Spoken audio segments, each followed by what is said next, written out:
Alright, welcome everyone to Talk Wrestling here on NoDQ.com or MySpace or the YouTube page at NoDQCAW. Thank you very much for watching again last week. Sorry the news wasn't exactly up to date, but we taped 2 weeks ago, so we're a little bit behind. But thank you very much to everybody that watched. First thing I want to talk about before we get into your questions is PWG's BOLA, Battle of Los Angeles. Great tournament. I mentioned this on my blog on my MySpace, but it made me fall in love with wrestling all over again. Just a great 3 days of wrestling, just straight up wrestling. There was one storyline involving Chris Hero, the Human Tornado, and Candice LeRae. That was it. Everything else was just straight wrestling. It was great. SEMA from Dragon Gate won the tournament. Just a phenomenal weekend of wrestling. I want to commend PWG. You can check them out at ProWrestlingGuerrilla.com. That's Pro Wrestling GUERRILLA.com. And when their DVD comes out for this tournament, if you've never seen indie wrestling before, if you guys only watch WWE or TNA, this is the weekend to watch an indie wrestling DVD. I'm telling you right now, pick this up on High Spots, pick this up at their shows. Just a phenomenal weekend. So, the matches were phenomenal. Everything was just great. I met some great talents. You saw the pictures on my MySpace. If you didn't, go check them out. I met a ton of people this weekend. So, with that in mind, let's get to your first questions. Alright, everybody asked me about the suspensions, so I'm just going to talk about the suspensions. Article by TJ Quinn in the New York Daily News. The newspaper received a list of wrestlers who were clients of Signature Pharmacy. I'm going to talk about them. I'm going to talk about what their prognosis looks like, apparently. Randy Orton was one of the names listed, and he's already apparently served his time, according to various websites. So he's in the clear, apparently. You've got Charlie Haas, who didn't appear on Raw this last week. You've got Edge, who is currently injured anyway and on the shelf until November of this year. You've got King Booker, who is dealing with barking dogs and didn't appear on Raw this week. But King Booker wasn't on Raw. That could be very telling. Gregory Helms, one of the guys on the list, and he's on the shelf until next year. You got Simon Dean, who was the first person to be released after the suspensions news came out, so that could be very, very telling. Santino Marella, who accompanied Maria to the ring before her match this last week on Raw, but was caned and chased away by the Sandman. Is he going to be gone for 30 days? Is he going to be gone until next week? Who knows? John Morrison, who dropped the ECW title to CM Punk after the suspension news came out. So that, again, very telling.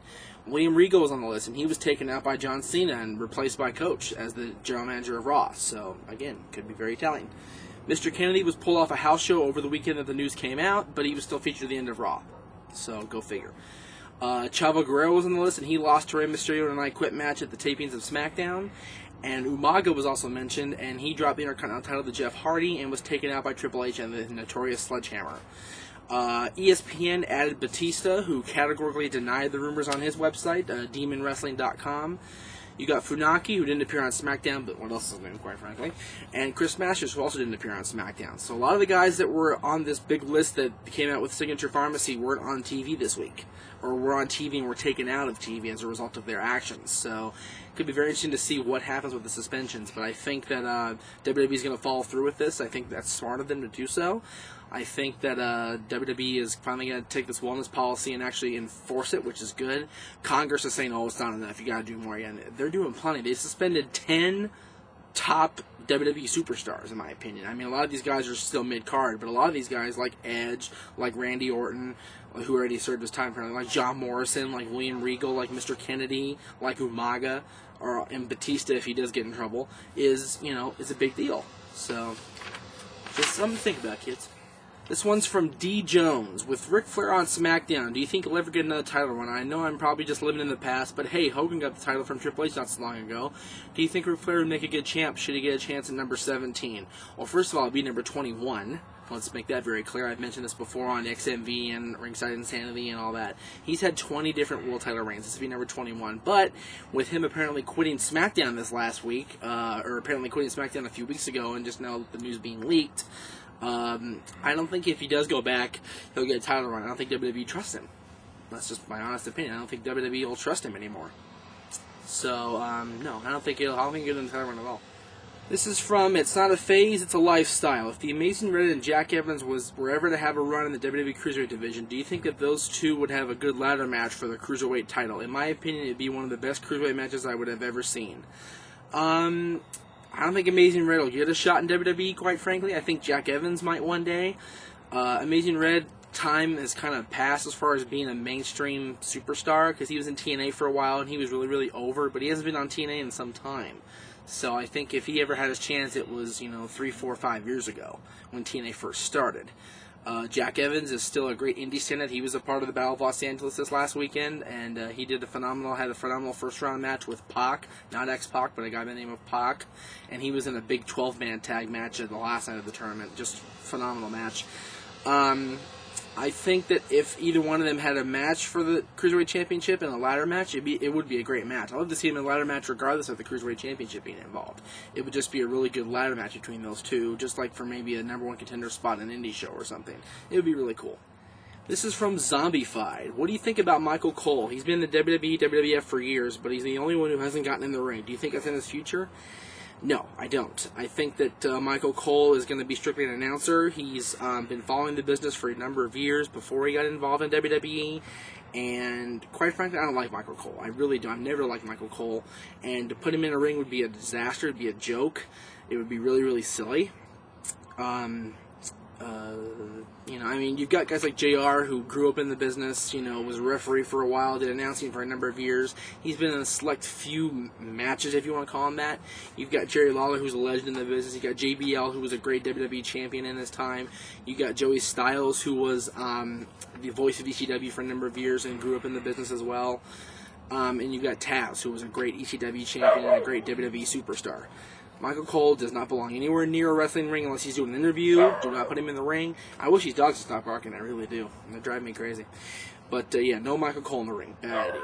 Alright, this one's from Hakul. Do you think there should be more face versus face and heel versus heel matches in WWE? I think WWE is too strict in having just face versus heel matches. What can make some results predictable, like in number one contendership situations? Well, we've seen some heel versus heel stuff at times. We saw Carlito and Kennedy in the same match, one-on-one. It was a triple threat match also involving Umaga, who was also kind of a heel at the time, too. He had 3 heels in one match. We are seeing more and more of not just strictly face versus heel matches in wrestling anymore. We're seeing just, wrestler versus wrestler, which is a nice switch. But I think that the whole basis of the wrestling business has been the good guy versus the bad guy. That's how it's always been.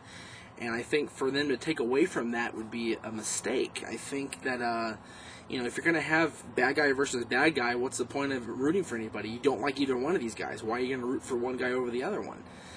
So I think the basis for the business is strictly a hero versus an anti-hero, or a hero versus a villain. So why mess with the formula that's worked for so many, many years? This is from Andy Cal. My question is, why has there never been an Englishman to hold the WWE or world title in WWE? That's a good question. I mean, you got guys like the British Bulldog, Dynamite Kid, British Bulldog Dave Boy Smith, not the other British Bulldog who was the Dynamite Kid. You've got William Regal, who could have been a good world champion. Dave Taylor could be a good world tag team champion. That's a really good question. I don't know why. You've got Regal, who's been world tag team champion in WWE more than once. I don't know why there's never been an Englishman. That's a good question. You have to ask WWE about that, because you've had guys like David Boy Smith, who could have been a great world champion in his time, and he could have been a good WCW world champion too back when he was there, but they just never did it. I don't know why. This is from Win or Lose, you do it in style and through pain. That's a very interesting MySpace name. Thank you. Do you think WWE should bring back some ECW originals like Raven, Sabu, Shane Douglas, New Jack, Axel Rotten, Two Cold Scorpio, and Terry Funk? Raven's under contract to TNA. He will be for some time. I don't think he'll ever go back to WWE. He's happy with TNA right now. He's happy with their schedule. He's happy being an agent for them, from what I understand. Sabu just got released from WWE not too long ago. I don't think they'll bring him back anytime soon. They weren't impressed with Sabu, unfortunately. Shane Douglas has been very outspoken against WWE and their policies and their people. He's run down WWE more than once. He blames them for a lot of his career malfunctions, I guess you can call him. New Jack. New Jack is definitely not WWE material, unfortunately. New Jack is very much his own person, very much his own man. He was in TNA for a cup of coffee, and that's about it. I don't think you'll ever see him in mainstream wrestling. Axel Rotten, he was with One Night Stand 2005, but they didn't bring him back for One Night Stand 2006. There's something there. Two Cold Scorpio is actually, he was signed back to WWE for a while, but they re-released him again. And Terry Funk is like 65 years old, I think now, or close to it. And Terry Funk, God bless him, hurt himself at One Night Stand 2006 in that hardcore 6-man tag match, a 6-person tag match, excuse me. I don't think you'll see Terry Funk back in ECW anymore at all. This is from Chaz. What do you think about WWE even having Saturday Night's Main Event anymore? It just seems to have lost everything it used to have back in the day, and it seems like a way for WWE to boost rivalries for a bigger pay-per-view. In my opinion, it's pretty pointless at the moment. You don't even get cross-branded matches, so it's effectively just another SmackDown, Raw, or ECW. Thanks, man. Keep up the good work. Yeah, Saturday Night's Main Event used to have a like a big fight feel type of thing. Like if you were going to have pay-per-view that month, you'd have Saturday Night's Main Event. You'd be able to watch Saturday Night's Main Event on NBC and just kind of find out what's going on with WWE. If you don't have the syndicated shows or you don't have the USA Network shows, you can watch it on NBC and still get to see guys like Hulk Hogan and Roddy Piper and Bob Orton and all the big time guys that they had there. But as of late, Saturday Night's Main Event has kind of left a bad taste in my mouth. I think Saturday Night's Main Event is pretty much useless. I agree with you.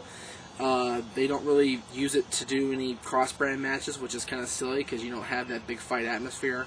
And it's really much just more of a storyline pusher. And when you've got Raw, ECW, and SmackDown during the week, and then you have Saturday Night's Main Event, that's 4 nights a week of WWE wrestling. That's too much. That's just too much wrestling. Plus you have TNA Impact if you're watching Impact. So you got 5 out of the 7 days of wrestling. It's oversaturation of the market. It's just too much. This is from Daniel. What has been your favorite pay-per-view match and pay-per-view moment? God. My favorite pay-per-view match has probably been, I have to say Hulk Hogan versus Sergeant Slaughter from WrestleMania 7. The only reason I say this is because that was my first pay-per-view main event that I ever got to see, although I get to see it until many months later because my pay-per-view network went blacked out on us.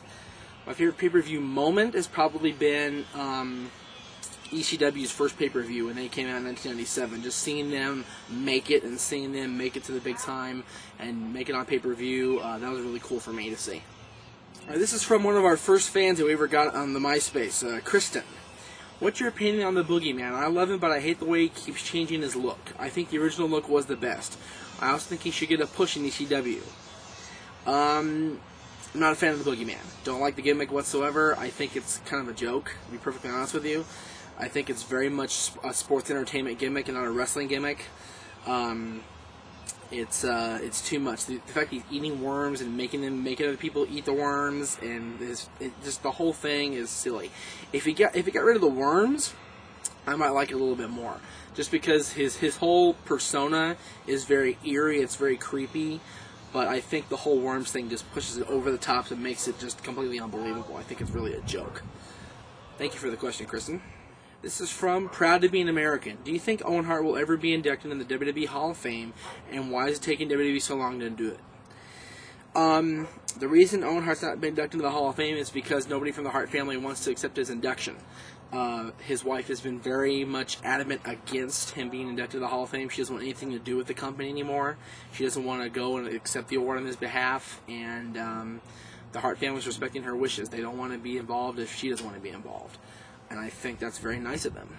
I think that's very good of the Hart family to back Martha and to back her feelings on WWE. If Martha ever lets up and says, okay, I'll let him be inducted, then they'll do it. I honestly think you'll see the British Bulldog inducted before Owen Hart. I think you'll see a lot of people inducted before Owen Hart, and Owen Hart will take a long time to get inducted strictly because of his widow's wishes. This is from Josh. Now, Josh Tariff, my old co-host, or my buddy, but different Josh. Which wrestler deaths do you think are the most unexpected from the last 20 years? Chris Benoit, for sure. Eddie Guerrero. Adrian Adonis, who died in a car accident with a lot of other wrestlers in 1988. God, who else? Ravishing Rick Rude. Owen Hart, of course. Louis Spicolli. Brian Pillman. A lot of guys have died unexpectedly. I've mentioned this on the show a few times. Wrestler deaths have taken their toll on the business. They've grown in number in the last 20 years, for sure. Really, really sad. Really, really unfortunate. This is from Skeets from Basingstoke, I guess. Which do you prefer, a 6-sided or a 4-sided ring? Well, having to set up both at one point in my life or another, I have to say I prefer a 4-sided ring. They're much easier to set up. They're much easier to deal with.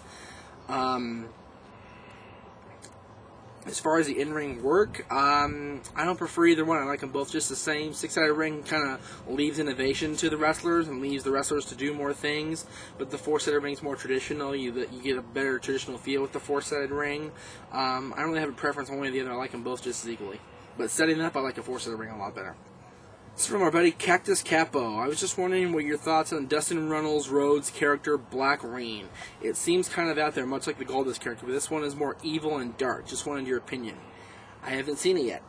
I haven't seen Black Rain on TNA yet. I've only seen Dustin Runnels on TNA. I haven't seen the pay-per-view with Black Rain being involved, so I have no opinion on that whatsoever. But thank you for the question. If I happen to see No Surrender this Sunday, which I'm going to talk about in a few minutes, I will definitely try to check out Black Rain and see what my opinion is on him. If he's anything like Goldust, I'll like him.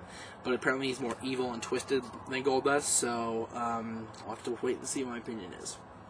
This is from Hart Filled with Love. Who do you think is the most underused talent in both TNA and WWE? Underused talent in TNA is probably the X Division guys in general. They're not being used at all right now. You've got one guy that's getting a big X Division push, and that's Black Machismo, along with Kurt Angle, who's the X Division champion. Black Machismo is going to get his title shot at TNA's No Surrender this Sunday. But you got Triple X, who are all X Division guys that are being pushed as a tag team again. You've got guys like Kazarian is being pushed as a single star, not just a X Division star. You've got you've got guys like, there's a lot of X Division guys, Shark Boy, P.D. Williams, Havoc, Martyr. They're being used as tag team guys or, singles guys and not X Division guys. The only person that's getting an X Division title shot lately has been Black Machismo and Samoa Joe and Kurt Angle, who are both main event guys. WWE, anybody you don't see on Raw or SmackDown or ECW every week. You got guys like Funaki, you got guys like, any of the Cruiserweights. They're not getting utilized at all. On Raw, you've got, there's a number of guys. Javari's not being used right at all. Javari's being used terribly. The Divas are being pushed again, which is nice. ECW, a guy by the name of Mike Knox, who hasn't been on WWE TV for some time, but he's still on the roster on WWE.com on ECW's roster. He's not getting used right whatsoever. There's a lot of guys in WWE and TNA that are both being utilized improperly completely. Thank you very much to everybody that sent in questions this week. If I didn't get to your question, I finally got through my inbox. Woohoo! So I will get to your question as soon as possible. You can check out TNA's No Surrender live on pay-per-view this Sunday. Check out NoDQ.com's coverage of that.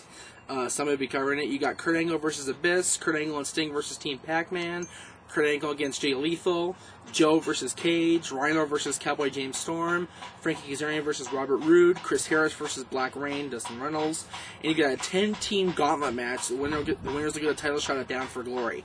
VKM, LAX, Team 3D, the Motor City Machine Guns, Triple X, AJ and Tomko, Sunjay and Petey, Raven and Havoc, Eric Young and Shark Boy, and Lance Hoyt, and the debut of Jimmy Rave, who I saw at Bola. Great wrestler. Jimmy Rave is awesome. Please leave feedback on my MySpace, and of course leave feedback on the YouTube page at YouTube username NoDQCAW. Just a great website. I love YouTube, and we thank you for all the hits on YouTube. Leave feedback there. We'll get some discussion going, perhaps, and stay tuned for episode number 10 of Talk Wrestling.